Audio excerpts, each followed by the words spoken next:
السلام علیکم سر.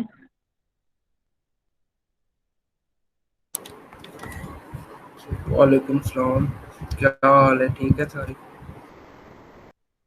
جی سر، آپ کیسے ہیں؟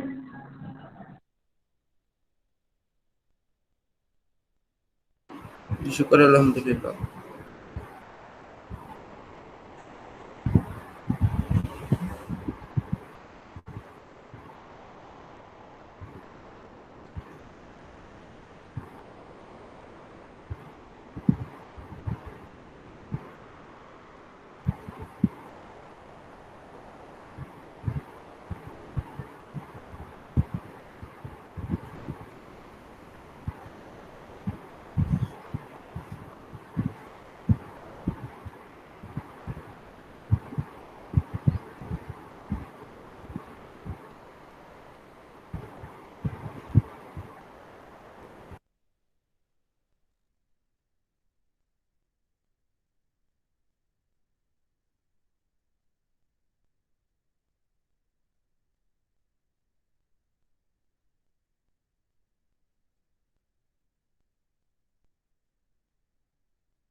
سو رابرٹ براؤننگ ہم نے اسٹارٹ کیا تھا اور اس کی بایوگرافی تک ہم پڑھ چکے تھے. بایوگرافی میں اس کے مختلف لائف سپین، اس کا سارا اس کی لائف کے امپورٹنٹ اسپیکٹ، جس میں اس کی ڈیٹ آف برتھ سے اسٹارٹ کر کے اور اس کے ارلی ایجوکیشن اور اس کے بعد اس کی اسکول ایجوکیشن اور یونیورسٹی ایجوکیشن، جو کہ ایک طرح سے نامکمل ہی تھی. اور سیکنڈ اس کا میرج کا ایک جو ڈسپیوٹ تھا کہ میرج اس کی ایک سیکرٹ میرج تھی اور اٹلی اس کو بھاگنا پڑا اپنی میرج کو چھپانے کے لیے.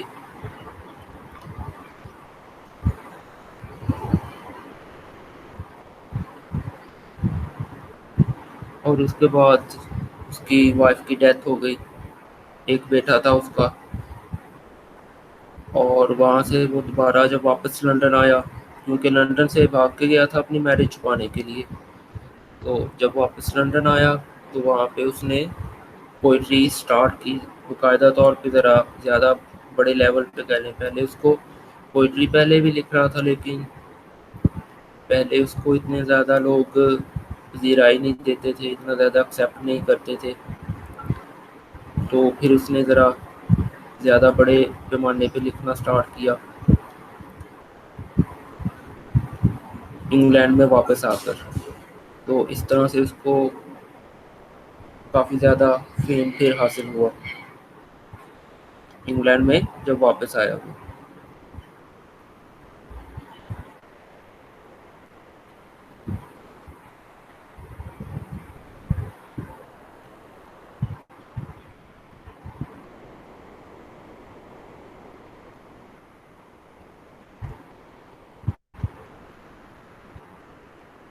اس کے جو پوئٹری کا میں نے کل بھی بتایا تھا کہ جو زیادہ امپورٹنٹ اسپیکٹ ہے اس کی پوئٹری کا، وہ اس کا ہے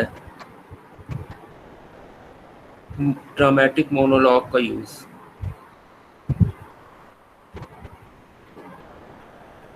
اس کا جو ڈرامیٹک مونولوگ یوز کرنے کا جو آپ کہہ لیں کہ لیول کہہ لیں یا جس طرح سے وہ یوز کیا اس نے وہ اتنا زیادہ ہے کہ یہاں اتنا اچھے طریقے سے یوز کیا کہ جب بھی اس کے مونولوگ کی یا ڈرامیٹک مونولوگ کی بلکہ کہہ لیں کہ بات کی جاتی ہے تو لوگ اس کی کہہ لیں کہ اگزامپل کے بغیر اس کو نامکمل سمجھتے ہیں. اتنا زیادہ اس کا ڈرامیٹک مونولوگ میں نام ہے اور اتنا زیادہ امپورٹنٹ اسپیکٹ یہ اس کی پوئٹری کا ہے. اچھا اس سے پہلے کہ آگے ہم سٹارٹ کریں ایک چھوٹی سی میں آپ کو بات بولوں گا کہ آج سے آپ جو بھی ہمارا لیکچر ہوا کرے گا اب تو ویسے بھی تھوڑی رہ گئے ہیں جو بھی مطلب 4-5 رہتے ہیں یا 6 میرے خیال اتنے ہوں گے 4-5 ہی شاید ہوں گے. تو آپ نے کیا کرنا ہے کہ جو بھی بندہ ادھر آن لائن آئے گا گوگل میٹ کو جوائن کرے گا تو وہ یہ جو آپ کے پاس ایک چیٹ والا آپشن نظر آ رہا ہوگا یا کمنٹ والا ہو سکتا ہے نظر آ رہا ہو تو اس کے اندر آپ نے آ کے اپنی اٹینڈنس لگانی ہے اور اٹینڈنس میں اپنا ظاہر آپ اگر تو اپنے نام سے آپ نے جوائن کیا ہو آپ کی آئی ڈی تو ٹھیک ہے آپ جسٹ پریزنٹ لکھ دیں یا اگر کسی اور آئی ڈی سے یا اور کوئی آپ نے ویسے ہی کوئی اور نام رکھا ہوا ہے پھر اب پریزنٹ لکھنے کے بعد آپ اپنا نام بھی ساتھ مینشن کر دیں. تو ابھی کے ابھی جو ہے سب سے پہلے آپ یہ اٹینڈنس لگا لیں پہلے اپنی یہ کمنٹ سیکشن میں جائیں اس کے اندر پریزنٹ جسٹ لکھ دیں.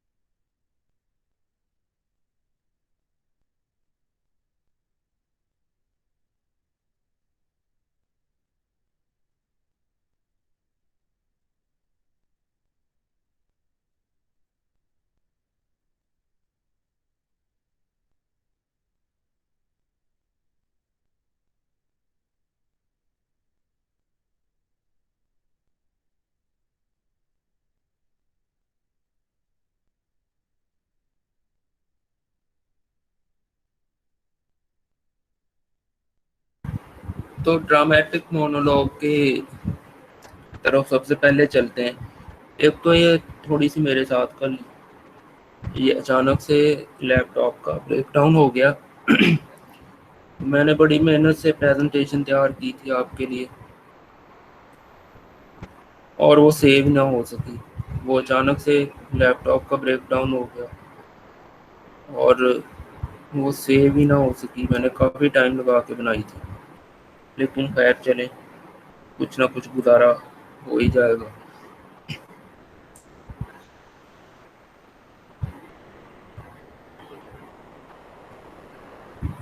ڈرامیٹک مونولوگ جو ہے وہ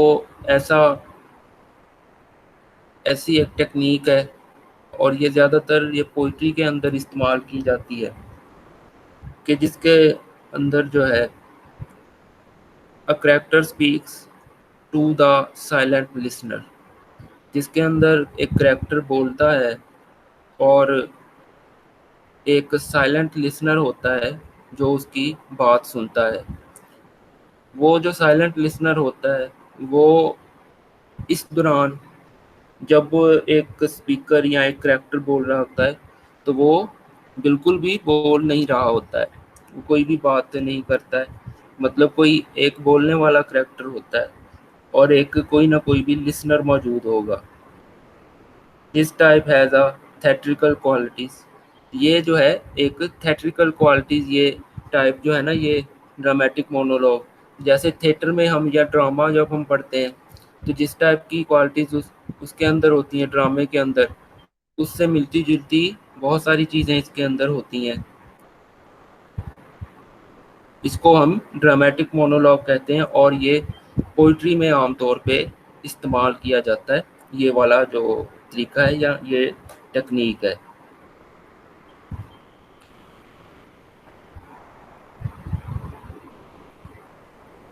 سو براؤننگ کا اس کے اندر بہت بڑا نام ہے ڈرامیٹک مونولوگ کے اندر، اور اس کی جو آج پوئم پڑھیں گے مائی لاسٹ ڈچس، اس کی بھی جو ٹیکنیک ہے وہ یہی ہے. اس کے اندر اس نے یہی چیز، یہی والا ڈرامیٹک مونولوگ استعمال کیا ہے، اور وہ انشاءاللہ ابھی کرتے ہیں سٹارٹ.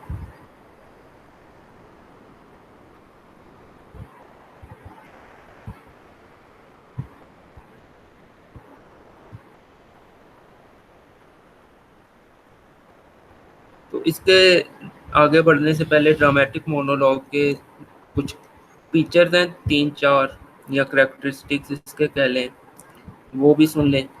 یہ میں نے سارا جو ہے کل اس کو پریپیئر کیا تھا ان پریزنٹیشن میں، لیکن وہ سیو نہیں ہو سکی. ابھی میں نے اس کو آن کر کے دیکھا تو وہ میرے پاس سیو نہیں تھی، تو لیکن میں آپ کو وہ سینڈ کروں گا لکھ کے بنا کے سارا. سو اس کے کچھ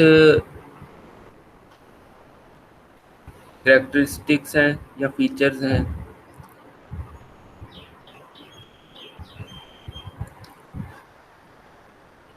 وہ سن لیں کہ ایک تو اس کے اندر یہ ہوتا ہے کہ اس کے یہ تھیٹریکل کوالٹیز، جیسے میں نے بتایا کہ تھیٹر سے ملتی جلتی یا ڈراما سے، پلے سے ملتی جلتی اس کے اندر یہ کوالٹیز ہوتی ہیں. وہ کیا ہوتی ہیں؟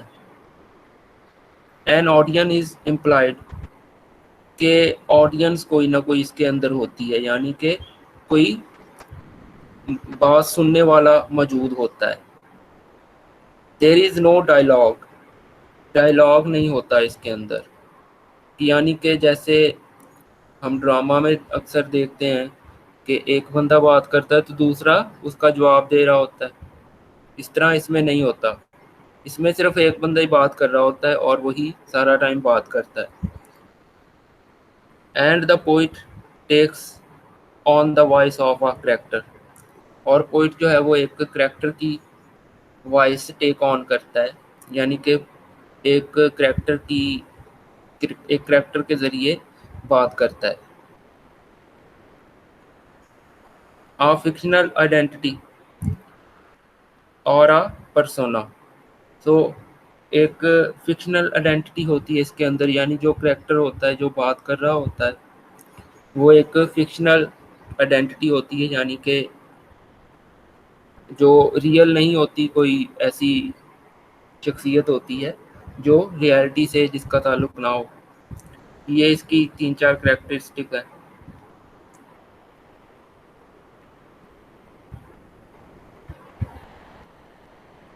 کہ ڈرامیٹک مونولوگ ایک 1 پرسن سپیچ ہوتی ہے جس کے اندر کوئی ڈائلاگ نہیں ہوتا، اور کوئی نہ کوئی آڈینس لازمی طور پہ موجود ہوتی ہے، یعنی سننے والا موجود ہوتا ہے، لسنر موجود ہوتا ہے. اور پوئٹ جو ہے وہ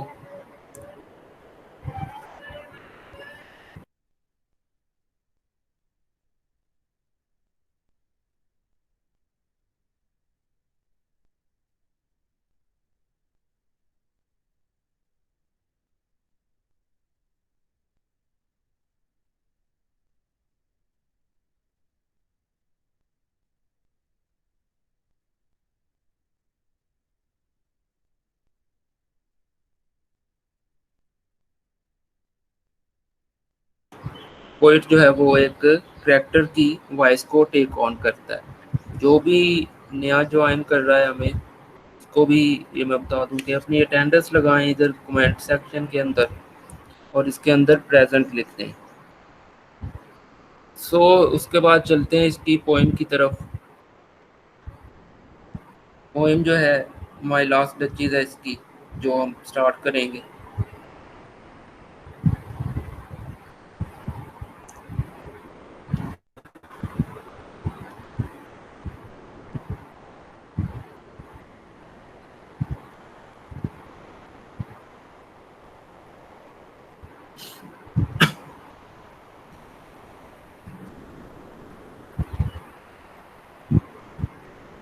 مائی لاسٹ ڈچیز اس کی پوئم، اس کے بارے میں تھوڑا سا پہلے میں ون لائنر آپ کو بتا دیتا ہوں کہ کس بارے میں یہ پوئم ہے. اچھا، ایک تو یہ تو میں نے پہلے بتا دیا کہ اس میں ڈرامیٹک مونولوگ کی ٹیکنیک کو یوز کیا گیا ہے. اور سیکنڈ یہ ہے کہ اس کے اندر ایک کریکٹر ہے جو سپیچ کرے گا یا بات کرتا ہوا نظر آئے گا، اور وہ ایک سائلنٹ لسنر سے بات کر رہا ہے. وہ سائلنٹ لسنر ایک دوسرے کسی کورٹ مطلب کسی بادشاہ کی طرف سے آیا ہے، اس کا ملازم ہے. اور یہ جو بات کرنے والا کریکٹر ہوگا یہ بھی ایک جو ہے وہ کافی ایک کہہ لیں کہ کورٹ شپ کی فیملی سے ہی دکھایا گیا ہے، حکمران فیملی. یہ جو بات کرنے والا کریکٹر ہے، جو سپیکر ہے، وہ لسنر سے اس لیے مل رہا ہے کہ وہ لسنر کا جو بادشاہ ہے، یعنی کہ لسنر کو جس نے بھیجا ہے، جس بادشاہ نے بھیجا ہے، جس کورٹ نے بھیجا ہے، وہ اس کی بیٹی سے شادی کرنا چاہتا ہے. اور اس لیے بادشاہ نے اپنے اس سرونٹ کو یا اپنے اسسٹنٹ کو کہہ لیں، جو بھی کہہ لیں، اس کو اس کے پاس بھیجا ہے. تو آگے پھر یہ اس سے ملتا ہے اور اس کو ایک پورٹریٹ دکھاتا ہے، ایک تصویر دکھاتا ہے، جو کہ اس کی گزشتہ بیوی جو تھی، جو اب وفات پا چکی ہے، فوت ہو چکی ہے، اس کی تصویر ہے. اور اس کے بارے میں پھر یہ باتیں اس کو بتاتا ہے کچھ.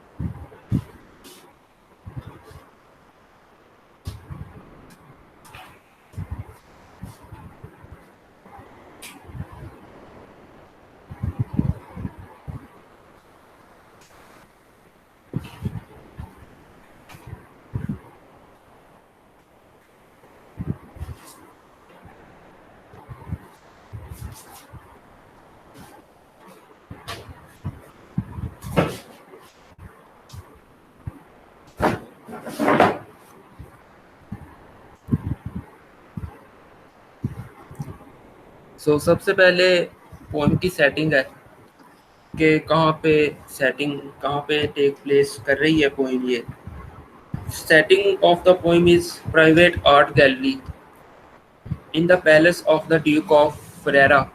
اب یہ جو نام آ گیا یہاں پہ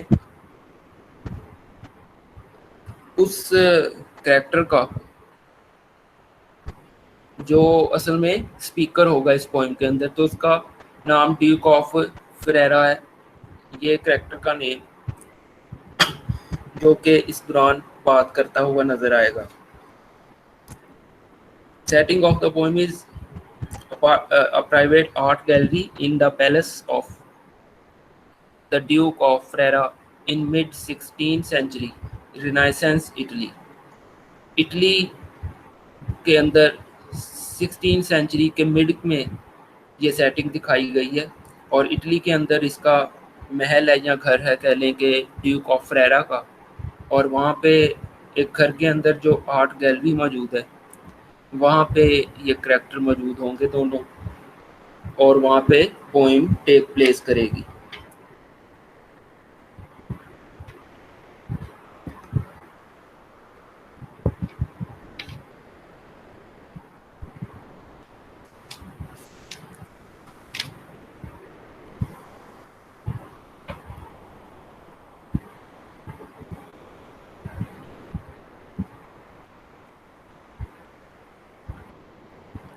اس کے بعد سپیکر ہے کہ کون سا سپیکر اس کے اندر پوئم کے اندر ہوگا، وہ میں نے پہلے بھی آپ کو بتا دیا کہ جو ڈیوک ہے یا ڈیوک آف فریرا جس کا پراپر نیم ہے وہ اس کے اندر سپیکر ہوگا، کیونکہ ڈرامیٹک مونولوگ ہے، تو ڈرامیٹک مونولوگ کے لیے یہ ضروری ہے کہ کوئی نہ کوئی ایک کریکٹر لازمی طور پہ سپیکر ہونا چاہیے.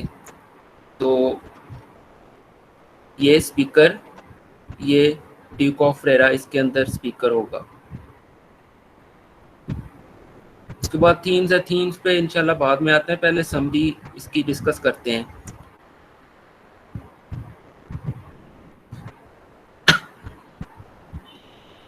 سب سے پہلے اس کی سمری کے اوپر جانے سے پہلے اس کا تھوڑا سا ایک شارٹ سا بیک گراؤنڈ ہے کہ یہ پوئم اس نے دراصل لکھی کیوں تھی، رائٹر نے یا پوئٹ نے یہ پوئم لکھی کیوں تھی. دا پوئم از اے ڈرامیٹک مونولوگ. جو لوگ بھی ہمیں ابھی جوائن کر رہے ہیں ان کو یہ بتا رہے ہیں کہ اٹینڈنس اپنی لگائیں، ادھر کمنٹ سیکشن میں آئیں اور اس کو چیک کریں جس طرح سے دوسرے لوگوں نے پہلے اپنی اٹینڈنس لگائی ہوئی ہے تو اس میں آ کے اپنی اٹینڈنس لگا دیں. The poem is a dramatic monologue. Poem dramatic monologue ہے. This poem is written in the voice of a male narrator, an imaginary Italian duke. کہ ایک اٹیلین ڈیوک کی وائس کے اندر یہ نریٹر ہے، وہ اس کی وائس کے اندر یہ پوئم ساری ہمیں بتائی جا رہی ہے، سنائی جا رہی ہے. رائٹر نے ایک اٹیلین ڈیوک کی وائس کو یوز کیا ہے، جیسے ہم نے پہلے اس کے کریکٹرسٹکس میں دیکھا ڈرامیٹک مونولوگ کے کہ پوئٹ ایک وائس کو ٹیک آن کرتا ہے کسی کریکٹر کی. اب کب یہ اس نے پوئم لکھی اس کے بعد یہ ہے اس کی تھوڑا سا بیک گراؤنڈ ہے، ہسٹری کب لکھی اور کیوں لکھی اس نے پوئم. یہ ٹینڈنس اپنی لگا دیجیے گا کائنڈلی کمنٹ سیکشن میں جا کے جس طرح دوسرے لوگوں نے لگائی ہوئی ہے. براؤننگ روٹ دا پوئم ان 1842. 1842 میں یہ پوئم لکھی. However, it seems likely that his idea for the poem was based on Alfonso II, یا Alfonso II, Duke of Ferrara, whose first wife died after 3 years of marriage in 1561. The subject matter of the poem, the marriage market, would have ensured that the poem was topical in 1850s Britain. اب ان لائنوں میں جو ہے یہ بات بتائی گئی ہے کہ اس نے پوئم یہ کیوں لکھی تھی پوئٹ نے. تو اس کی وجہ جو ہے یہ ایک ریئل ایونٹ تھا، ایک حقیقت پہ مبنی واقعہ تھا جس کی وجہ سے اس نے یہ پوئم لکھی تھی. اور وہ حقیقت پہ مبنی واقعہ یہ تھا کہ ایک الفانسو سیکنڈ تھا، ایک کورٹ تھا، ڈیوک آف فریرا تھا. اس کی وائف، اس کی شادی ہوئی اور اس کی وائف صرف 3 ہی سال کے بعد، شادی کے 3 ہی سال بعد اس کی ڈیتھ ہو گئی تھی. تو اسی واقعے پہ اس نے یہ پوئم لکھی تھی. اور اس کا جو سبجیکٹ میٹر ہے وہ میرج مارکیٹ ہے، آپ کہہ سکتے ہیں اس پوئم کا. اب میرج مارکیٹ کیا ہو سکتی ہے، کیسے ہو سکتی ہے کہ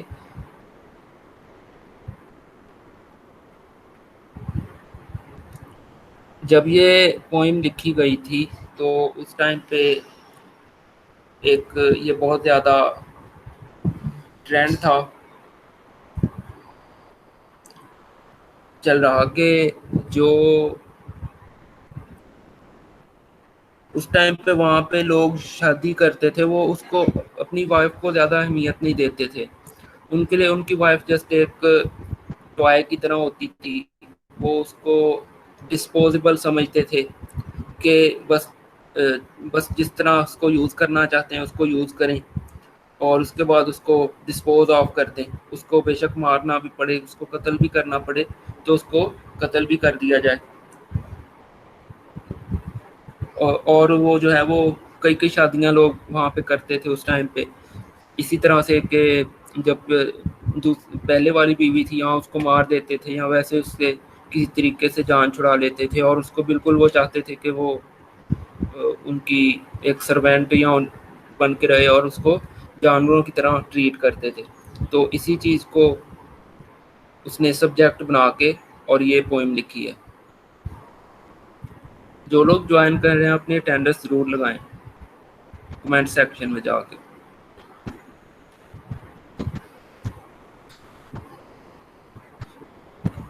The Duke now wants to marry Court's daughter. He is discussing with the Count's representative. As he does so, he shows his guest around his palace. During the conversation, the tour, he reveals a portrait of his previous wife, his last duchess.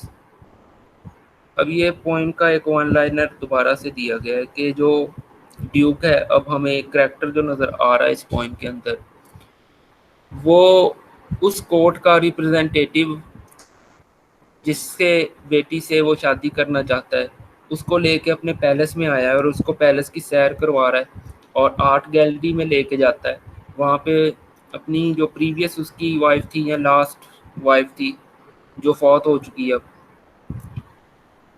اس کو اس کی وہ تصویر دکھاتا ہے، portrait دکھاتا ہے اور اس کے بارے میں، اپنی وائف کے بارے میں بہت ساری اس کو باتیں بتاتا ہے۔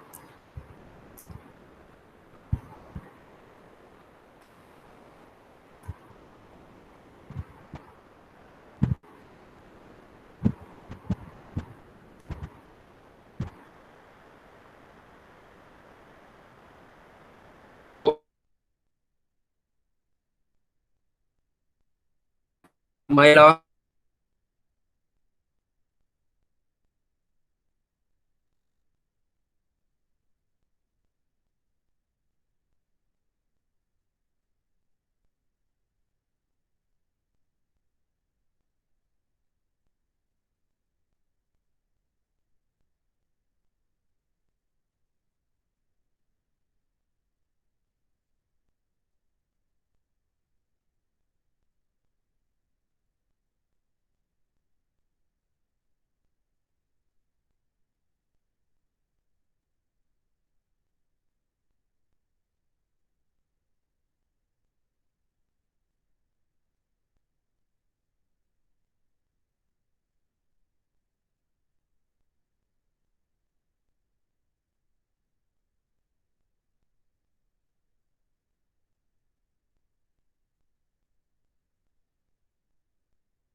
تو پوئم کا سٹارٹ ہوتا ہے کہ ڈیوک آف فریرا ہے اور اس کے پاس ایک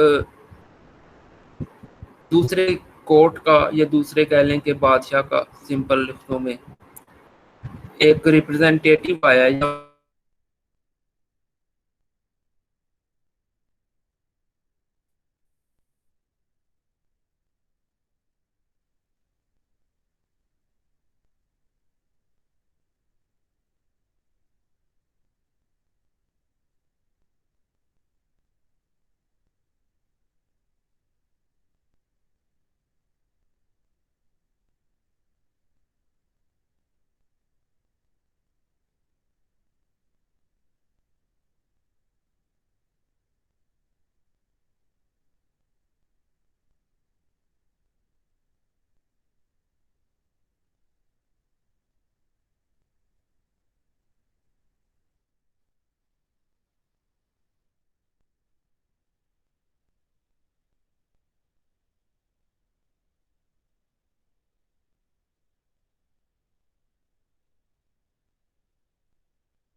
اس کے بعد یہ اس کو اس جو وزٹر کو اپنے محل کے اندر لے کے جاتا ہے، پیلس کے اندر، اس کو وہاں پہ اپنا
سو یہ اس کی جو ایک وال ہے وہاں پہ ایک کرٹن لگا ہوتا ہے، اس کرٹن سے وہ پردہ ہٹاتا ہے اور اس کے نیچے اس کی وائف کی پورٹریٹ لگی ہوئی ہے، پکچر ہے، جو کہ دنیا میں کرواتا ہے اس اپنے.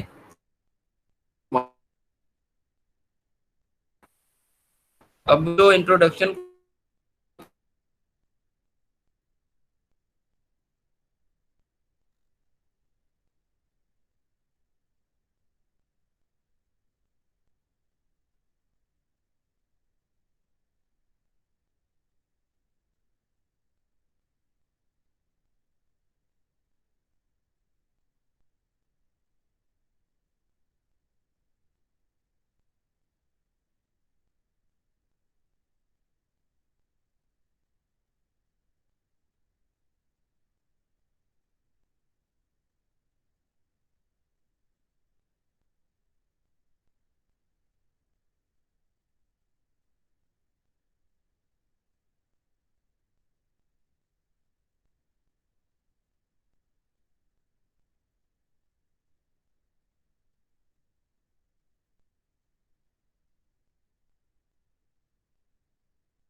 اس انٹروڈکشن میں یہ اپنی وائف کی بہت زیادہ برائیاں کرتا ہے. سب سے پہلے تو تھوڑی سی یہ بتاتا ہے کہ تھوڑی سی تعریف کرتا ہے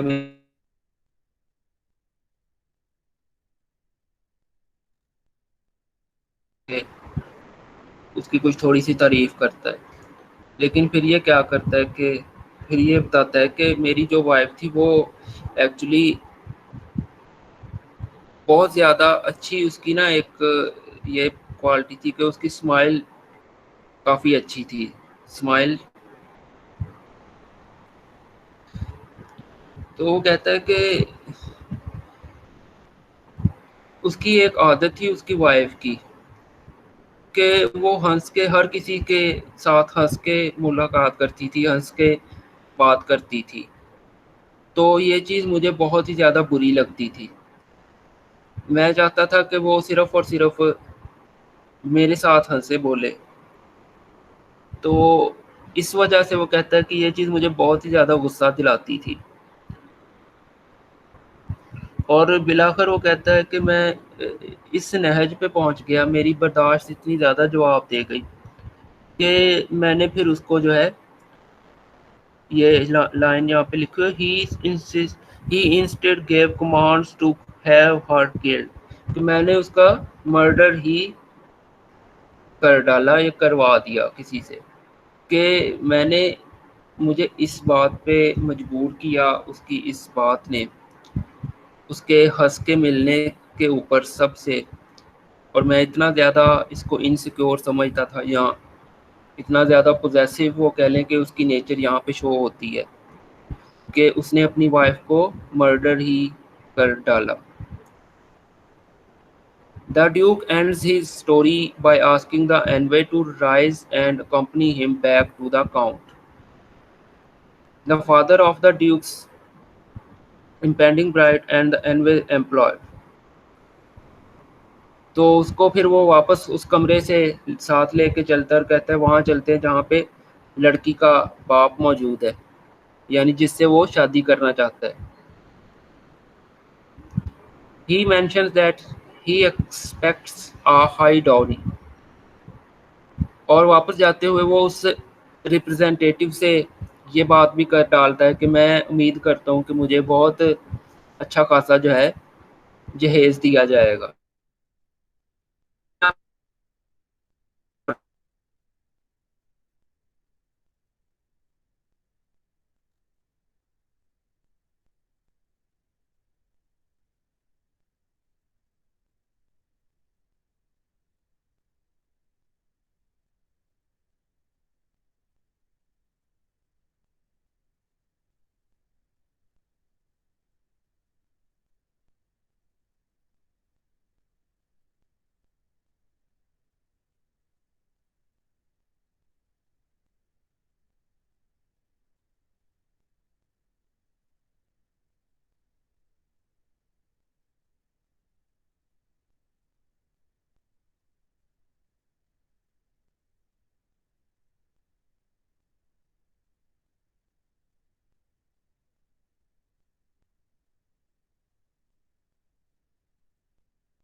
وہ اس نے اپنے انوے سے یہ بولتا ہے کہ میں ویسے تو مجھے جس لڑکی سے شادی کرنے کا موقع مل رہا ہے ویسے تو وہ بھی میں اس پہ بھی بہت خوش ہوں، لیکن میں پھر بھی یہ ایکسپیکٹ کرتا ہوں کہ مجھے لڑکی وغیرہ دے گا. اس کے بعد جاتے ہوئے وہ جب پہنچتے ہیں واپس ایک دوسرے بڑے کمرے میں پیلس کے، تو وہاں پہ ایک اسٹرکچر موجود ہے جو کہ گاڈ آف نیپچون ہے. یہ جو دیوتا وغیرہ کہہ لیں کہ یہ گریکس کے دیوتا ہیں ان نے بنائے ہوئے، تو ان میں ایک ہے گاڈ آف نیپچون. اس کو سمندروں کا دیوتا مانا جاتا ہے. اور جو سٹرکچر بنا ہوا وہ یہ بنا ہوا کہ جو گاڈ آف نیپچون ہے وہ ایک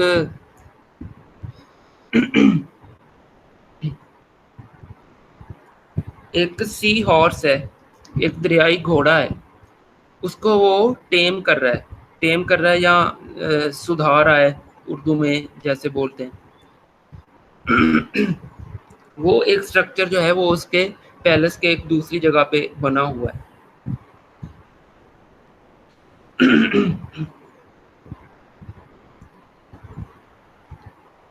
اور جو ڈیوک آف ریئر ہے وہ واپس آتے ہوئے اس اینوے کو اس سٹرکچر کے بارے میں بتاتا ہے اور اس کی طرف اشارہ کرتا ہے، اس کے ساتھ انٹروڈکشن کرواتا ہے کہ یہ دیکھو یہ ڈیوک آف فریرا ہے، سوری یہ نیپچون گاڈ آف نیپچون ہے، اور یہ ایک سی ہارس کو ٹرین کر رہا ہے، اس کو سکھا رہا ہے.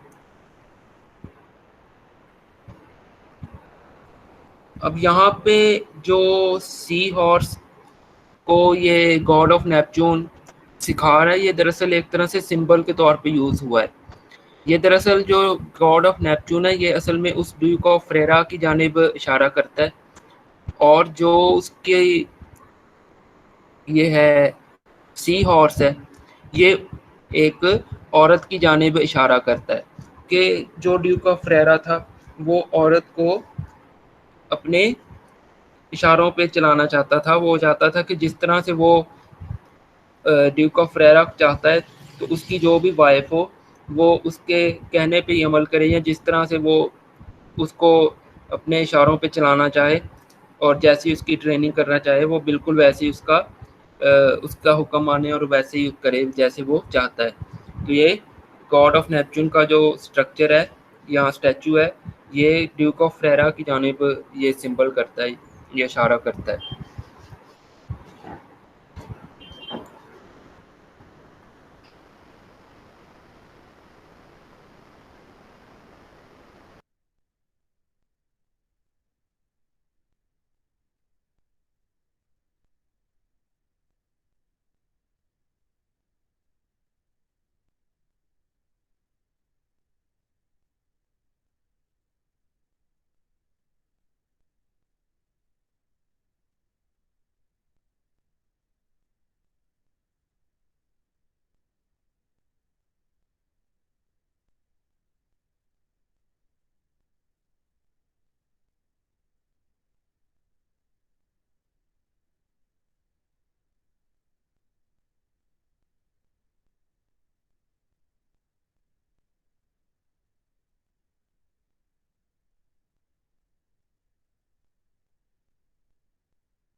سو نیکسٹ اس کے اندر تھیمز ہیں. تھیمز اس کے بنتے ہیں پرائڈ بنتا ہے. The duke is very proud of his high social status and expensive positions. His wife lack of subservience to his high social status infuriated him.